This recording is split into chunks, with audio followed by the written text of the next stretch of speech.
ছাত্রদলের গণেশ সহ যেই সকল ছাত্রছাত্রীরা শিক্ষকদের সাথে প্রশাসনের সাথে বেয়াদবিমূলক আচরণ করেছে তাদেরকে আমি আহ্বান করব বিএনপিকে দলীয়ভাবে মানে কঠোর শৃঙ্খলার মধ্যে আনতে হবে। এই ধরনের ছেলেরা এখনও ভিসিট টেবিলে মানে চাপড়ানোর পরেও 24 ঘন্টা পরেও তাদেরকে দল থেকে বহিষ্কার করা হয় নাই।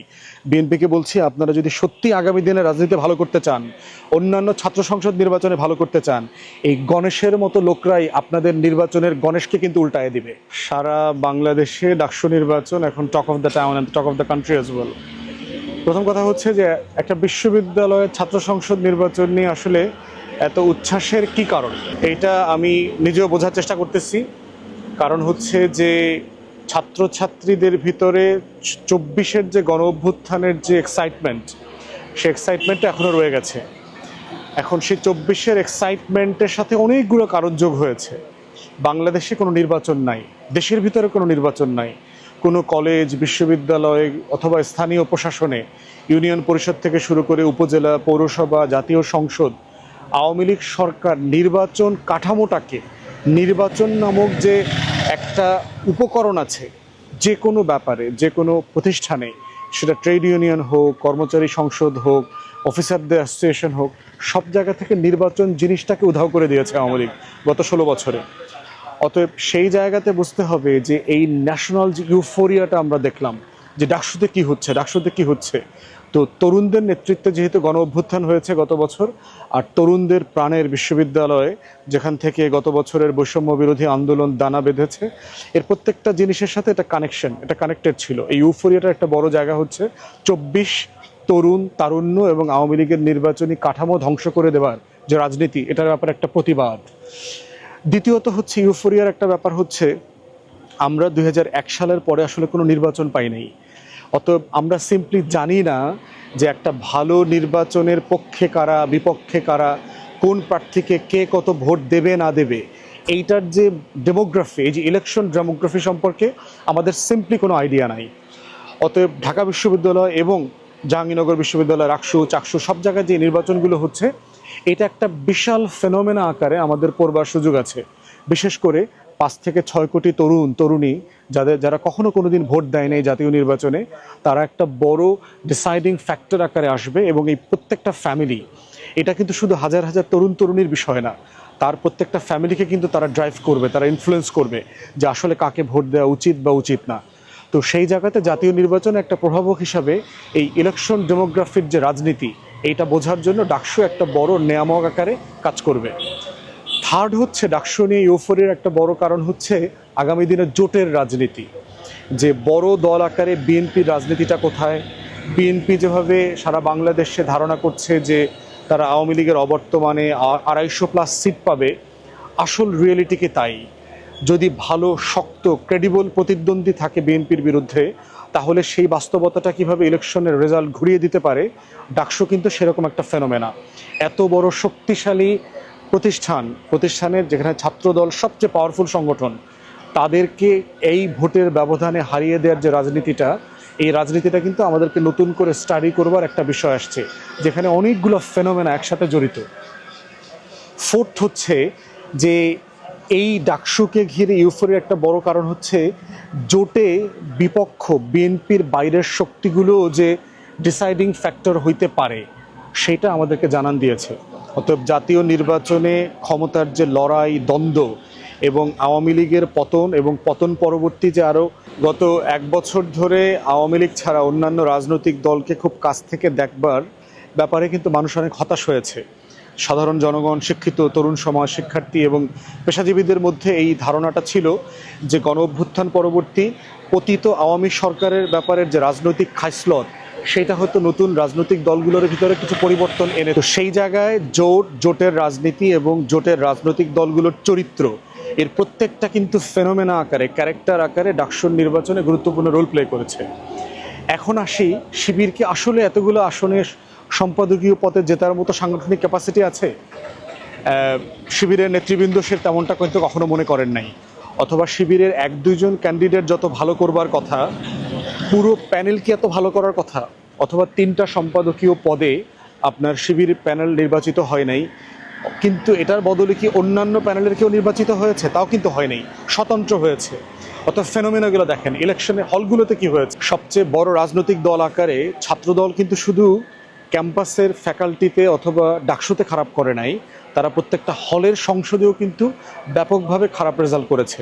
গুরুত্বপূর্ণ পদগুলোতে কিন্তু তারা জেতেন নাই।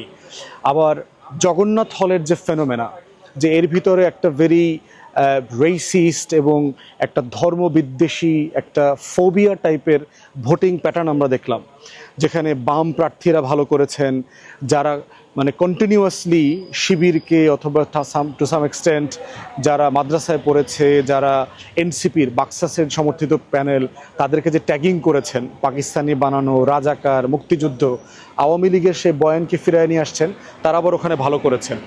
তো সব মিলিয়ে শিবির জেতার অনেকগুলো কারণ এখানে ফ্যাক্টর, এবং আমি মনে করছি যে অনেকগুলো প্রোটেস্টের যোগফল হয়েছে এখানে। একটা প্রোটেস্টের জায়গা হচ্ছে যে গণ অভ্যুত্থান পরে ট্রলিং এবং ট্যাগিং করা যে একটা বাজে কালচার আগে ছিল, ছাত্র সমাজ কিন্তু নতুন করে কোনো প্যানেলকে অথবা কোনো প্যানেলের প্রার্থীকে ৭১, পাকিস্তানি, মুক্তিযুদ্ধের বয়ানের পক্ষের শক্তি, বিপক্ষের শক্তি, এই যে আওয়ামী চেতনা ব্যবসা, এই ব্যবসাটাকে এনে এই প্যানেলকে ইম্পোজ করার যে চেষ্টাটা করেছে, এটা হিতে বিপরীত হয়েছে। ছাত্র সমাজ এটা ভালোভাবে নেয় নেই, এবং তরুণ তরুণীরা সবাই বলেছে, তাদের বিভিন্ন ইন্টারভিউতে দেখলাম যে ২৪-এর গণ অভ্যুত্থানের অবদানের পাশাপাশি তারা দেখবার চেষ্টা করেছে কারা আসলে একটা স্বচ্ছ পরিচ্ছন্ন ক্যাম্পেইন করতে চায়, কাদের ভিতরে অহংকার কম, কারা বেশি বিনয়ী, যারা স্টুডেন্ট ফ্রেন্ডলি, যাদের ট্র্যাক রেকর্ড ভালো, একাডেমিক রেকর্ড ভালো, যারা এই গণেশের মতো একটা অভদ্র বেয়াদব না। এই বেয়াদবির বাইরে উঠে কারা আসলে একটা পরিচ্ছন্ন ক্যাম্পেইন করতে পারবে অথবা পেরেছে, এটাকে কিন্তু ছাত্র সমাজ মূল্যায়ন করেছে। এবং ট্র্যাডিশনালি কিন্তু শিবির অথবা এই ধরনের ডান ঘরানার প্যানেলগুলো, মেয়েদের হলের ভালো ভোট পায় না। ধারণা করা হচ্ছিল উমামা থেকে শুরু করে যারা মেয়েরা আছে তারা অনেক বেশি ভালো করবে, অনেক বেশি মেয়েদের ভোট পাবে, কিন্তু মেয়েদের হলগুলোতেও দেখলাম যে শিবিরের ভোটের সংখ্যা অনেক বেশি।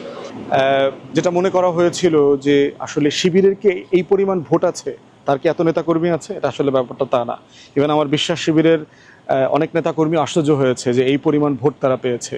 সাদেক কায়েমের যে পরিচিতিটা হয়েছে গত ১ বছরে অথবা প্রকাশিত হয়েছে ২৪-এর গণ অভ্যুত্থানের কারণে, ফরহাদ কিন্তু এই লেভেলে পরিচিত ছিল না, কিন্তু একটা রিট করে তাকে যেভাবে নির্বাচন থেকে সরানোর চেষ্টা করেছে এই সকল মানে দিল্লির আধিপত্যবাদী রাজনীতি যারা করে ক্যাম্পাসে এবং বাংলাদেশে, এই মুক্তিযুদ্ধের চেতনা ব্যবসা যারা করে, এই পতিত সিপিবির রাজনীতি, কলকাতার রাজনীতি করে বাংলাদেশে বসে, তাদের এই বয়ানটা কিন্তু পরাজিত হয়েছে।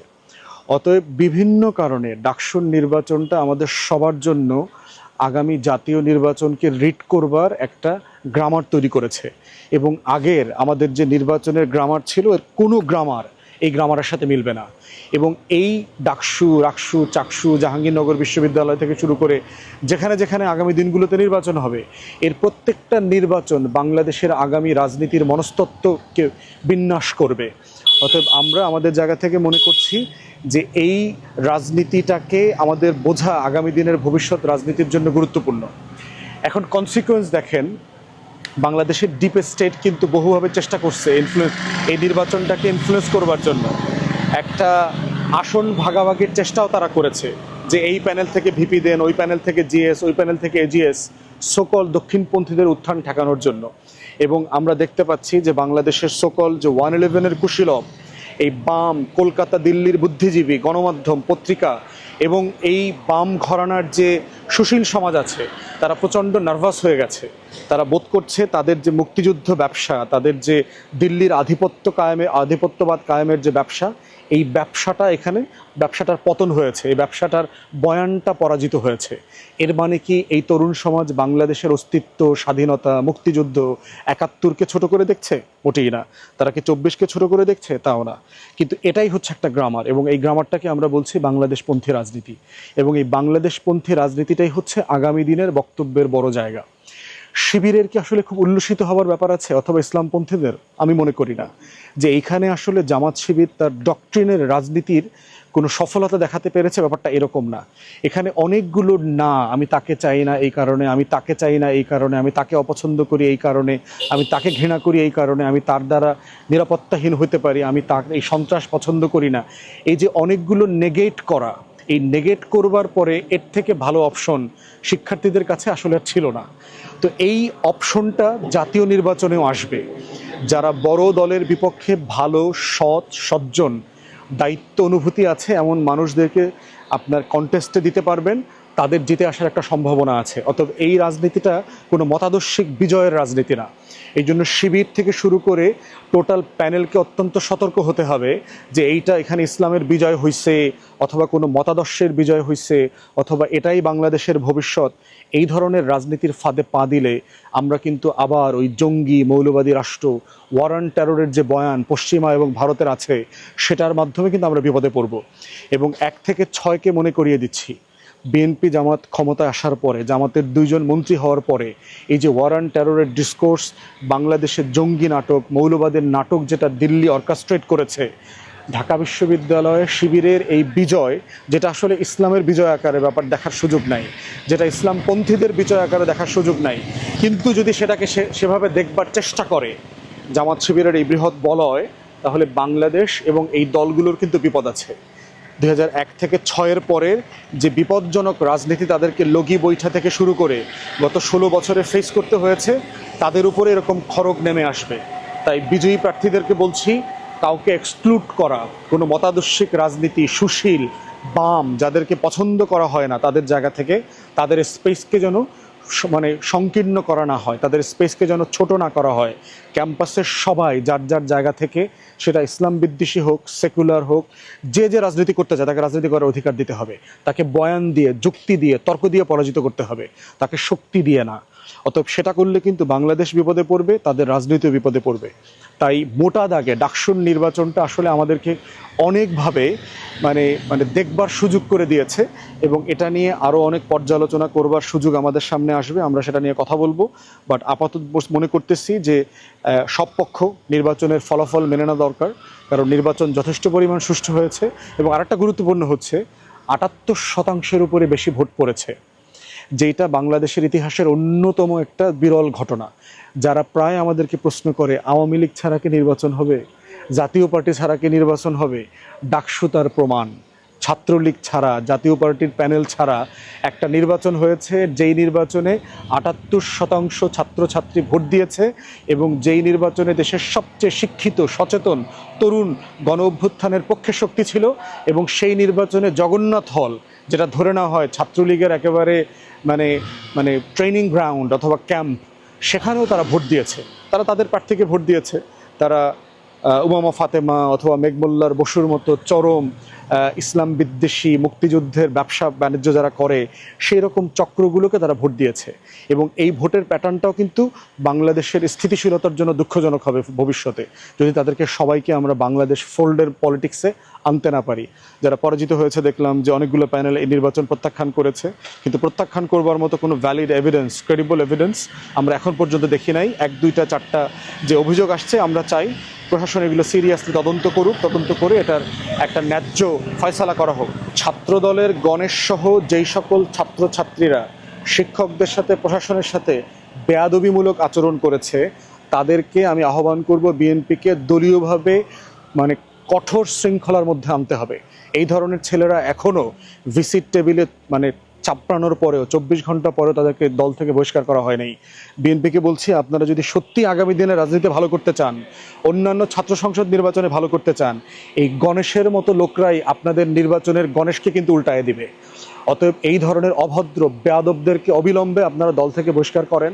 আপনারা তাদের ব্যবহারকে ওন করবেন না, কারণ এগুলো গণ অভ্যুত্থানের পরের যে জেনারেশন, তারা এগুলো মেনে নেবে না। মনে রাখবেন, শ্রীলঙ্কাতে কি হয়েছে, বাংলাদেশে গত বছর কি হয়েছে, জর্জিয়াতে কি হচ্ছে, ইন্দোনেশিয়াতে কি হচ্ছে, নেপালে কি হচ্ছে। এই তরুণরা কিন্তু এখনো জেগে আছে। যারা সুশাসন দেবেন না, তাদের বিরুদ্ধে এই জেনজি আবার বাংলাদেশে মাঠে নামবে। অতএব সেই তাদেরকে বোঝা, তাদের ভাষাটা বোঝাটা হচ্ছে ডাকসুর সবচেয়ে বড় লেসন। এটাই আগামী দিনের রাজনীতি, এটাই নাম হচ্ছে বাংলাদেশপন্থী রাজনীতি, এবং আমরা সবাই মিলে যেন এটা করতে পারি। ধন্যবাদ।